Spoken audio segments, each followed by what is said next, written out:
Gracias. Como le platicamos al inicio, está con nosotros el maestro Mario Di Constanzo, un hombre que le conoce a los asuntos políticos y a los asuntos financieros. Maestro Di Constanzo, bienvenido. Al contrario, Ricardo, muchas gracias y un saludo a ti, a todo tu auditorio y a tu equipo.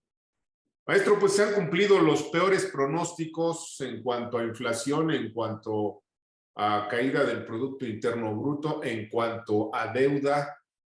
Y bueno, pues la situación no se ve nada bien cuando estamos a unos días de cumplir los primeros 36 meses de este gobierno. ¿Qué está pasando? ¿Qué significan estas cifras? ¿Y a dónde vamos?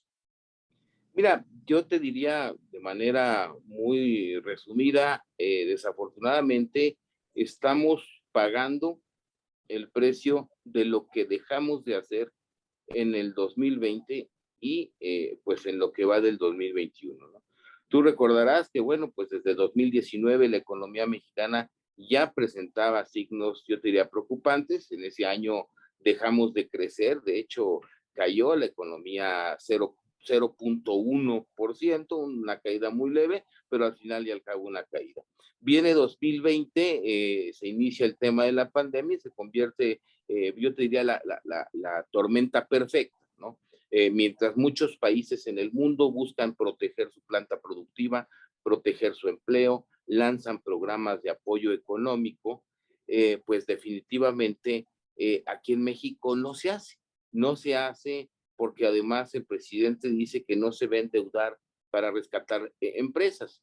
Y entonces México prácticamente se convierte en uno de los países que menos hizo por salvaguardar a sus empresas, que menos hizo por reactivar su economía. Pasa el tiempo, la pandemia sigue siendo pues mella en la actividad económica, termina 2021 y pues terminamos endeudados con un crecimiento de la deuda impresionante, 3 billones si contamos ya el endeudamiento de 2022, sin poder recuperarnos económicamente. El presidente empieza a señalar que él tiene otros datos, que la economía se está recuperando, y vemos las cifras que hoy da el INEGI, ¿no? Que son para mí muy importantes. El crecimiento se modera muchísimo, es más, hay una caída en septiembre. El empleo que se genera, si bien es cierto que se quiere medir a los niveles prepandemia, las percepciones de las personas, la pobreza laboral se incrementa, pues por un fenómeno claramente inflacionario, ¿no? Yo daba hace días un ejemplo de unas cifras, productos como el arroz, productos como el frijol, en lo que va de esta administración han tenido un crecimiento de 77 y 74% respectivamente.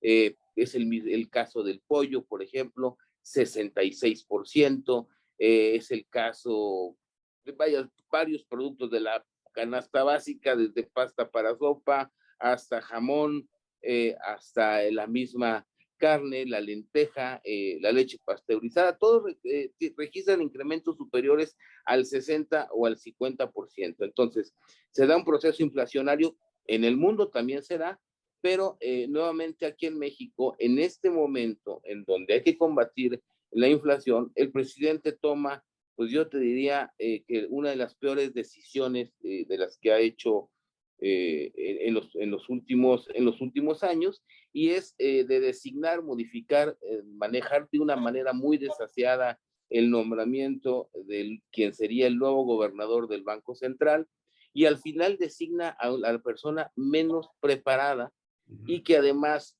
pues no cumple con lo que establece la ley del Banco de México, y en el peor momento mandamos un mensaje al mundo en donde lo que está peligrando pues es la actividad propia técnica del Banco de México y la autonomía del Banco de México. Entonces, volvemos a una crisis que empieza a afectar pues el tipo de cambio. Si nos permite, vamos a regresar al tema del Banco de México un poco más adelante. Yo quisiera hacer énfasis en lo siguiente. Hay más pobres que en los gobiernos anteriores, hay menos empleo que en los gobiernos anteriores, más mexicanos descendieron de la clase media a la clase media baja o incluso a condición de pobreza, y la inflación pega a los que menos tienen. Un círculo vicioso que está lastimando a los pobres, que eran los que según el gobierno de López Obrador serían su prioridad. Y frente a todo esto, el presidente nos dice que todo está bien. ¿Nos está mintiendo el presidente? ¿Nos está engañando? ¿O qué estamos viendo? Mira, yo te diría que sí nos está mintiendo, nos está engañando. No sería la primera vez que maneja unos datos diferentes. Yo hace unos momentos señalaba en alguna reunión que tú recordarás en 2019, cuando finalmente se aferró y apostó a que creceríamos 2%. Sí, sí, sí. El resultado fue que caímos 0.1%. Hoy en la mañana estamos viendo algo similar. La economía está mandando señales de que el crecimiento va a ser inferior al 6 y el presidente sigue manejando estas cifras. Pues yo te diría un tanto cuanto restándole seriedad al tema que estamos viviendo. Efectivamente, el número de pobres no solamente se ha incrementado el número de personas sin atención o sin acceso a la salud. Como tú lo mencionas, efectivamente ha caído la población de clase media, pero esto no se va a detener.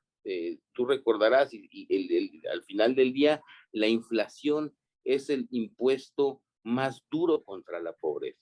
La inflación lo que te hace es generar más pobreza y todavía es más cuando esta inflación pues se inicia desde los propios productos alimenticios. Entonces, al generar más pobreza, pues vas a generar más desigualdad. Es decir, el deterioro no se soluciona con una observación importante, Ricardo. A ver, el gobierno dice que sus otros datos y que ha crecido el gasto social. Y así es como se defiende. Y es su forma de combatir a la pobreza. Bueno, en los últimos 4 años, yo diría entre 2018 y 2022, el gasto en protección social, es decir, los programas sociales del gobierno, y no los estoy criticando por ser programas sociales, sino por la forma de cómo se están llevando a cabo, creció 66% el gasto en protección social, pero paradójicamente crecieron el número de pobres. Claro. Luego, entonces, ni siquiera el gasto social del gobierno está siendo bien aplicado y está teniendo buenos resultados. Entonces, estamos haciendo un cóctel explosivo, pues que va a generar mucho mayor pobreza. En un minuto, maestro Mario Di Constanzo, ¿estamos peor hoy que en los gobiernos anteriores? Sin duda, Ricardo, estamos peor que antes. Yo que te diría, estamos peor que antes porque hemos desmembrado programas, hemos desmembrado instituciones del Estado y hemos desmembrado programas sociales, hemos desmantelado una infraestructura en salud sin tener los sustitutos. Entonces, estamos ante una inflación que no se veía hace 20 años y tenemos en el peor momento, pues yo te diría, y no es personal, a la peor designación que se pudo haber hecho por el Banco de México. Si nos permite, vamos a una pausa. Volvemos.